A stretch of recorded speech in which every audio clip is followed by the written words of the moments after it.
All right, welcome to another deep dive. This time, we're taking a look at a motivational speech, one that claims to have figured out the whole success and wealth thing. Oh, interesting. Yeah, and a fair warning, this speaker, they don't really hold back like strong opinions all over the place. hmm Get ready for some straight talk. These kind of motivational things, it's always fascinating how they try to boil it all down to like a formula, Speaks to that part of us that just wants that clear path. For sure. And this one, they jump right in with this idea that sounds kind of crazy at first. They're like, it's easy to succeed and it's easy not to. Easy, huh? Yeah, but before you think it's all just fluff, they actually explain what they mean by easy. Okay, I'm listening. Because building a fortune by 31, like they did, I mean, that doesn't sound easy. Right. It's not about like no effort. It's more like they're saying the actions themselves are within our reach. We can do them if we choose to. So it's not that the actions are simple, but we have the potential. What we choose to do is often what's easy in the moment, not necessarily what leads to success. Exactly. Easy to hit snooze, easy to skip the gym, but those little choices add up. They actually worked like crazy for 6 years straight, building their business. Wow, 6 years straight. Yeah, so they're saying those actions, they were easy because they were doable, even though maybe not always fun. This is where habits come in, right? Yeah. It's that consistency or lack of it. Like missing one workout, no big deal, but do that for months. Huge difference. Yeah. And it applies to everything, money, relationships, you name it. This speaker even calls neglect like the root cause of not having what you want. That's a pretty strong statement. Yeah, it makes you think, right? This whole easy thing might be more complex than it seems at first. Definitely. It goes deeper for sure. And then they get into this idea of positive reinforcement, saying it's not just about habits, but it actually fuels more achievement. Okay, break that down a little. How does that work? Well, they're saying when you keep making those good choices, it builds momentum. It's like this snowball effect. Oh, like when you start seeing progress on a goal, Yeah. and that pushes you to keep going. Exactly. They actually compare it to the feeling of waking up when you're not living up to your potential versus waking up excited to chase your dreams.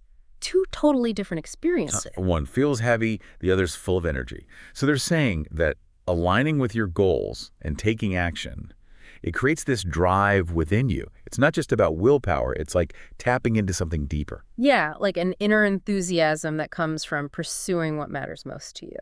Now, they talk a lot about success, but what does that even mean to them? Is it all about being a millionaire? It's a good question, and they actually have a different take on that. They say it's not about hitting a specific number, it's about maximizing your potential. Earning all you possibly can, whatever that looks like for you. So it's not the number, it's about pushing yourself to your limits, striving for growth. Yes. They use this analogy of a tree. Like, a tree doesn't decide to stop growing halfway, it just keeps striving to reach its full potential. I like that. But trees don't have to deal with our human stuff. We can choose to just be comfortable, stop pushing. Exactly. And they call that the dignity of choice. It's this unique thing we have. We can settle for good enough. Right. But they're challenging us to resist that and really go for it. Yeah, it's a constant push and pull, isn't it? That settling versus striving. And the speaker really dives into some of the excuses we hear about why some people make it and others don't. All that stuff about luck or connections or just being born with some special talent. Oh, I've heard it all. What's their take on that? They basically call it BS, straight up. They say it's just a way for people to justify not putting in the effort. We're all self-made, they say, but only the successful ones will admit it. Whoa, that's a bold statement. So they're saying we all have the potential, but it comes down to our choices. Kind of ties back to that dignity of choice thing. Exactly. It's about owning it, Yeah. taking responsibility. And they actually tell this story about a cab ride they took in Charleston, South Carolina. A story. I'm all ears. So they're driving past all these gorgeous houses, right? And the cab driver's like, oh, those are all owned by crooks. Wow, really? Yeah. And the speaker sees that as a perfect example of how we limit ourselves by attributing other people's success to something outside of their control. Like they're so focused on blaming external factors that they miss the whole point. Totally. And they even quote this guy, Thomas Lounsbury, who said something like, we need to respect the infinite capacity of the human mind to resist useful knowledge. Okay, so we can be pretty stubborn, especially when it comes to changing our beliefs, even if they're holding us back. For sure. They're saying, look, the information is out there, it's available, but it's our choice whether we actually use it or just hold on to these old ideas that keep us stuck. Makes you think about who you surround yourself with, the information you consume. It's all a choice. Okay, so we've got taking responsibility, challenging those limiting beliefs, finding the right information. What about actually putting it all into practice? Well, here's where they introduce this tool, and I think it's really smart. A personal checklist. A checklist, like what pilots use before takeoff. Exactly. They're like, if pilots use checklists to stay safe, we should have one for our lives too, to remind us of these success principles. Okay, I like that. So what's on the checklist?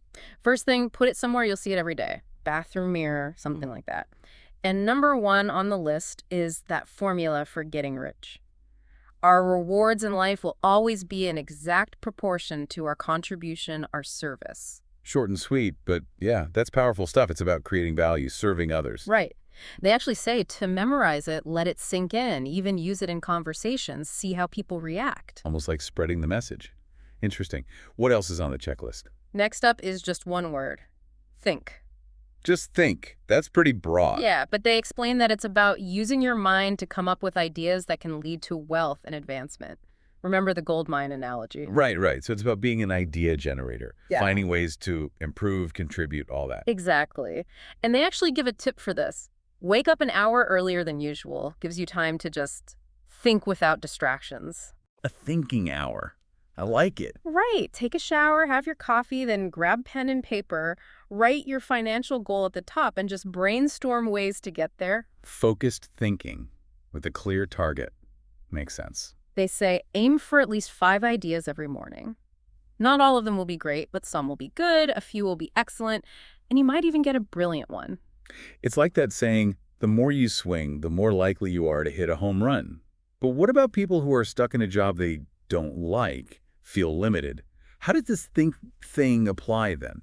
Well, that's where this whole mindset thing comes in, you know? They really believe that jobs themselves don't have futures. It's people who do. Like, it's our ability to think and adapt and all that that really matters. So even if your job feels limiting, it's really about how you approach it, right? Thinking outside the box. Exactly. They tell this story about a lumber dealer during the Depression. Everyone else is struggling, but this guy, he's thriving. You know, what's his secret? He focused on the future. Like, he imagined his business 10 years down the line and started making changes based on that vision. So instead of getting stuck in the present, he created his future. Yeah, exactly. Being proactive, not reactive. And this brings us to the last thing on that checklist, the big one, attitude. Okay, we talked about action, thinking, and now attitude. What's their take on that? This is where it gets deep.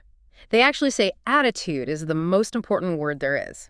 They even quote William James, who said, the greatest discovery of my generation is that human beings can alter their lives by altering their attitudes of mind. That's powerful. The power of our thoughts to change our reality. Right. And get this, they say, your total environment is an exact and merciless mirror of you as a human being. Whoa, that's intense. Like our surroundings reflect who we are. Exactly. So if you want to change your world, you got to change yourself first, your attitude. And they actually give a tip for this. Begin to act as with the person you most want to become. Oh, I like that. So like step into that identity, let it guide you. Exactly. Embody those qualities, the behaviors. They even quote Goethe, before you can do something, you must first be something. So it's about aligning our actions with our beliefs. If you believe you're successful, you'll act accordingly. Yeah. And then things start changing around you. It's like those people we call lucky. They've just cultivated that positive attitude, that belief in themselves, and then they act on it. It creates a cycle. Right. Positive actions lead to more positive experiences. Exactly. Now, they do say this all takes time. Building a skyscraper takes longer than building a chicken coop, they say. It's a marathon, not a sprint. Got to be patient. Right. Keep practicing, refining your thinking, and your life will start to reflect those changes. It's pretty amazing to think that we have that power, you know, to shape our own destinies. What about you? Anything really stand out to you from this deep dive? Oh, definitely. All this stuff about taking ownership, the growth mindset, the power of attitude, it's all really resonated. Makes you think. Yeah, for sure. And they leave us with a question, something to ponder. If our current environment is a reflection of our past choices, what changes can we make today to shape the environment we'll experience tomorrow? Love that. It's a reminder that we have the power to create the life we want. But it starts with us, with the choices we make today. Awesome. Well, that's about all the time we have for this deep dive. Thanks for joining us. We'll be back soon with more. See you next time. Until then, keep learning, keep growing, and keep pushing yourself to be your best.